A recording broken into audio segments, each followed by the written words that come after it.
என் வாயை நோண்டாதீங்க. உங்களை மாதிரி நேரத்துக்கு தகுந்த மாதிரி ஆளுக்கு தகுந்த மாதிரி ஸ்கிரிப்ட் மாத்தி பேசுற ஆள் நான் கிடையாது. என்ன பாலிடிக்ஸ்ல எதிர்பார்க்கலாமா உதய? ஒரு அரசியல் குடும்பத்துக்கு பிறந்தவங்க ஒரே காரணத்துக்காக நான் அரசியல் வரணும்னு அவசியமே கிடையாது. டெஃபினெட்லி.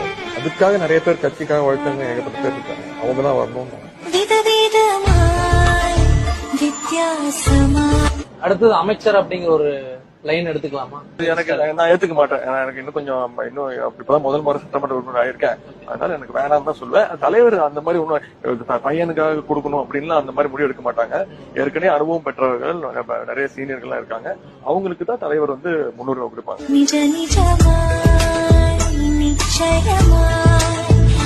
தொட்டு தொடரும். இதுக்கு மேல உங்களை நான் டிஸ்டர்ப் பண்ண விரும்பல. நன்றி, வணக்கம்.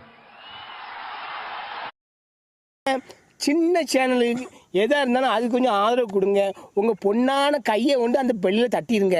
அவங்களுக்கு சப்ஸ்கிரைபர் 5-10 ஏறுனா அவங்க மனசு சந்தோஷப்படும். அவங்க வீடியோவும் பாருங்கள்.